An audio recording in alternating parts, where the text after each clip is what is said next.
जय महाकाली, महालक्ष्मी, महासरस्वती, माँ कामाख्या, जय भैरव बाबा। गुप्त नवरात्रि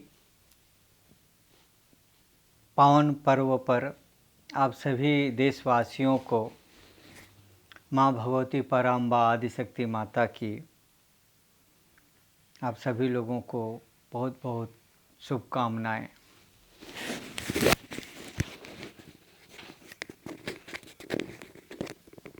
आज गुप्त नवरात्रि का दूसरा दिन है और श्रीमद् देवी भागवत महापुराण प्रथम खंड के षष्ठम स्कंद में षष्ठम अध्याय का छठवां अध्याय की कथा हम लोग सुनेंगे। इससे पहले मैं हृदय से और माँ भगवती पराम्बा आदिशक्ति माता से महाकुंभ में जो भगदड़ हुई है, उस भगदड़ की जो लोगों की जान चली गई, उन सभी लोगों के आत्मा को शांति के लिए माँ भगवती पराम्बा भवानी से यही प्रार्थना करेंगे कि गंगा मैया उन सब लोगों के आत्मा को शांति दें। अब हम लोग कथा सुनेंगे। भगवान विष्णु इंद्र को वृत्रासुर से संधि का परामर्श देना, ऋषियों की मध्यस्थता से इंद्र और वृत्रासुर में संधि, इंद्र द्वारा छल पूर्वक वृत्रासुर का वध। व्यास जी बोले, इस प्रकार वर प्राप्त उन देवता और तपस्वी ऋषिगणों ने परस्पर मंत्रणा करके वृत्रासुर के उत्तम आश्रम के लिए प्रस्थान किए। वहाँ तेज से प्रकाशमान वृत्रासुर को देखा, जो तीनों लोकों को भस्मासात करने और देवताओं को निगल जाने के लिए उद्धत प्रतीत होता था। ऋषियों ने वृत्रासुर के समीप जाकर देवताओं की कार्य सिद्धि के लिए उससे सामनीतिपूर्ण तथा रसमय प्रिय वचन कहा। ऋषि बोले, सब लोगों के लिए भयंकर हे महाभग वृत्रासुर, आपने इस संपूर्ण ब्रह्मांड को व्याप्त कर लिया है, परंतु इंद्र के साथ आपका बैर आपके सुख को नष्ट करने वाला है। यह आप दोनों के लिए दुखद और चिंता बढ़ाने का परम कारण है। न आप सुख से सो पाते हैं, न ही इंद्र संतुष्ट होकर सोते हैं, क्योंकि आप दोनों को शत्रुजन्य भय बना रहता है। आप दोनों को युद्ध करते हुए भी बहुत समय व्यतीत हो गया। इससे देवताओं, राक्षसों तथा मनुष्यों सहित समस्त प्रजा को कष्ट हो रहा है। इस संसार में सुख ही ग्रहा है और दुख सर्वथा त्याज है। यही परंपरा है। बैर करने वालों को सुख नहीं प्राप्त होता, यह निश्चित सिद्धांत है।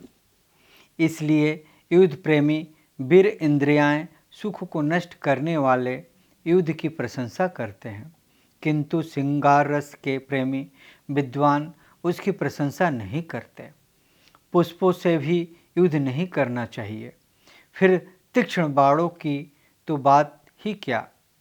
युद्ध में विजय ही हो, यह संदेहास्पद है, परंतु उसमें बाणों से शरीर को पीड़ा प्राप्त होना निश्चित है। यह समस्त विश्व देव के अधीन है, उसी प्रकार जय पराजय भी उसी के अधीन है। अतः इन्हें देवाधीन जानकर युद्ध कभी नहीं करना चाहिए।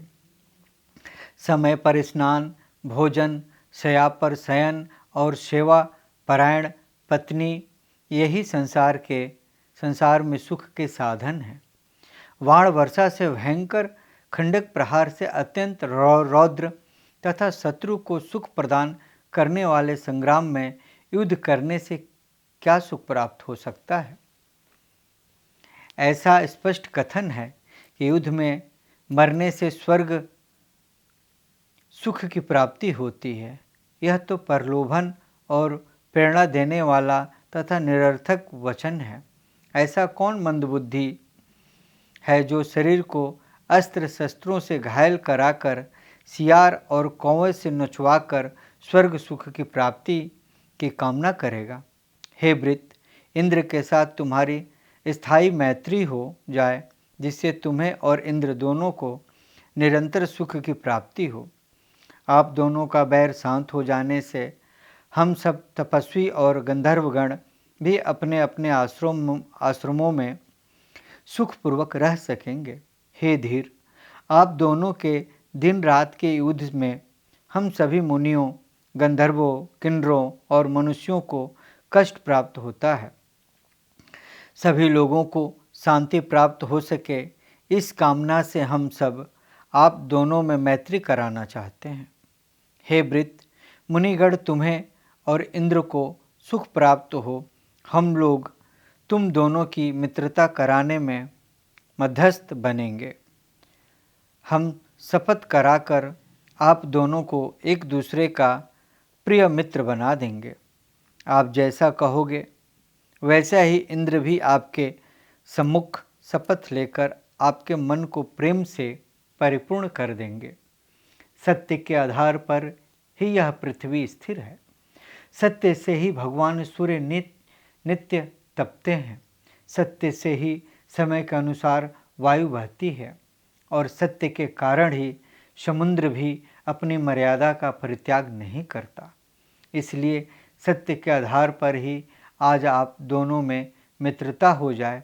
इससे आप लोग सुखपूर्वक साथ साथ शयन, क्रीड़ा, जल केली कर सकें और बैठ सकें। इसलिए आप दोनों को एकत्रित होकर अवश्य ही मित्रता कर लेनी चाहिए। व्यास जी बोले, उन महर्षियों का वचन सुनकर अत्यंत बुद्धिमान वृत्रासुर ने कहा, हे भगवान, आप सभी तपस्वी गण मेरे मान्य हैं। आप मुनिगण कभी असत्य भाषण नहीं करते। आप लोग सदाचारी तथा अति शांत स्वभाव वाले हैं और छल करना नहीं जानते। किंतु बैरी मूर्ख, जड़, कामी, कलंकित और निर्लज से बुद्धिमान को मित्रता नहीं करनी चाहिए। यह इंद्र निर्लज, दुराचारी, ब्राह्मण, घाती, लंपट और मूर्ख है। इस प्रकार के व्यक्ति का विश्वास नहीं करना चाहिए। आप सभी लोग कुशल हैं, किंतु द्रोह बुद्धि वाले कभी नहीं हैं। आप सब शांतचित्त होने के कारण अतिवादी के मन की बात नहीं जानते। मुनि बोले, प्रत्येक प्राणी अपने किए हुए शुभाशुभ कर्मों का फल भोगता है। जिसकी बुद्धि भ्रष्ट हो गई हो, वह द्रोह करके भी क्या शांति प्राप्त कर सकता है। विश्वासघात करने वाले निश्चय ही नरक में जाते हैं। विश्वासघाती निश्चित रूप से दुख प्राप्त करता है। ब्राह्मण की हत्या करने वालों और मद्यपान करने वालों के लिए तो प्रायश्चित है, परंतु विश्वासघातियों और मित्रद्रोहियों के लिए कोई प्रायश्चित नहीं है।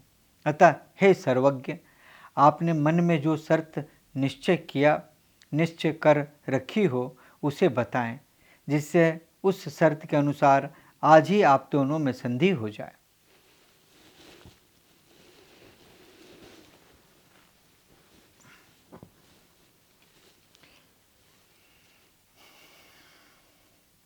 वृत्रासुर बोला, हे महाभग, सभी देवताओं सहित इंद्र न शुष्क या गीली वस्तुएं से, न पत्थर से, न काष्ठ से, न वज्र से, न दिन में और न रात में मेरा वध कर सके।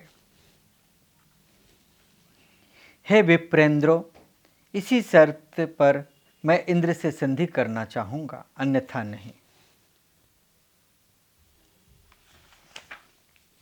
व्यास जी बोले, ऋषियों ने उससे आदरपूर्वक कहा, ठीक है। अब तत्पश्चात देवराज इंद्र को वहाँ बुलाकर उन्हें यह शर्त सुना दी। इंद्र ने भी मुनियों की उपस्थिति में अग्नि को साक्षी करके शपथें ली और वे संताप से मुक्त हो गए। वृत्तासुर भी उनकी बातों से विश्वास में आ गया और इंद्र के साथ मित्र की भांति व्यवहार परायण हो गया। वे दोनों कभी नंदनवन में, कभी गंधमादन पर्वत पर और कभी समुद्र के तट पर आनंदपूर्वक विचरण करते थे। इस प्रकार संधि हो जाने पर वृत्तासुर बहुत प्रसन्न रहता था, लेकिन वध की इच्छा वाले इंद्र उसके वध की उपाय सोचा करते थे। इंद्र उसकी कमजोरी ढूंढने के लिए सदा उद्अग्नि रहते थे। इंद्र के इस प्रकार के विचार करते हुए कुछ समय बीत गया। वृत्तासुर को अत्यंत क्रूर इंद्र पर अत्यधिक विश्वास हो गया। इस प्रकार संधि के कुछ वर्ष बीत जाने पर इंद्र ने मन ही मन वृत्तासुर के मरण का उपाय सोच लिया। एक बार त्वष्टा ने इंद्र पर बहुत अधिक विश्वास करने वाले पुत्र से कहा, हे पुत्र वृत्तासुर, हे महाभग, मेरी हितकर बात सुनो। जिसके साथ शत्रुता हो चुकी हो उसका विश्वास कभी नहीं करना चाहिए। इंद्र तुम्हारा शत्रु है। वह दूसरों के द्वारा तुम्हारे गुणों में सदा दोष ढूंढा करता है। वह सदा लोभ से उन्मत्त रहने वाले, सबसे द्वेष रखने वाला, दूसरों का दुख देखकर सुखी रहने वाला, पर स्त्रीगामी, पाप बुद्धि, कपटी, छिद्रान्वेषी, दूसरों से द्रोह कराने वाला, मायावी और अहंकारी है। जिसने कि एक बार माता के उदर में प्रवेश करके उनके गर्भ को 7 भागों में काट डाला। तब उन्हें रोते देखकर उस निर्दयी ने उन्हें भी पृथक पृथक 7 भाग कर दिया। इसलिए हे पुत्र, उस पर किसी प्रकार भी विश्वास नहीं करना चाहिए। हे पुत्र, पाप करने वाले को दोबारा पाप करने में क्या लज्जा। व्यास जी बोले, इस प्रकार पिता द्वारा कल्याणकारी वचनों से समझाए जाने पर भी आसन मृत्यु वृत्तासुर को कुछ भी चेत नहीं हुआ। एक दिन इंद्र ने उस महान दैत्य को समुद्र के तट पर देखा। उस समय संध्या काल का अत्यंत भयंकर मुहूर्त उपस्थित था। तब इंद्र ने महात्मा मुनियों द्वारा निर्धारित शर्त वरदान पर यह विचार करके कि यह भयंकर संध्या काल है, इस समय न दिन है न रात है, अतः मुझे आज ही इसे अपनी शक्ति से मार डालना चाहिए। इसमें संदेह नहीं है। यहाँ एकांत है और अकेला है तथा समय भी अनुकूल है। ऐसा विचार कर उन्होंने अपने मन में अविनाशी भगवान श्री हरि का स्मरण किया। स्मरण करते ही पुरुषोत्तम भगवान विष्णु वहाँ अदृश्य रूप से आ गए और वे प्रभु श्री हरि इंद्र के ब्रज में प्रविष्ट होकर ब्रजमान हो गए। तब इंद्र वृत्तासुर को मारने की युक्ति सोचने लगे कि सभी देवताओं और दानवों से सर्वथा अजय इस शत्रु को युद्ध में कैसे मारूं? यदि छल करके इस महाबली को आज नहीं मारता तो इस शत्रु के जीवित रहते किसी भी प्रकार कल्याण नहीं है।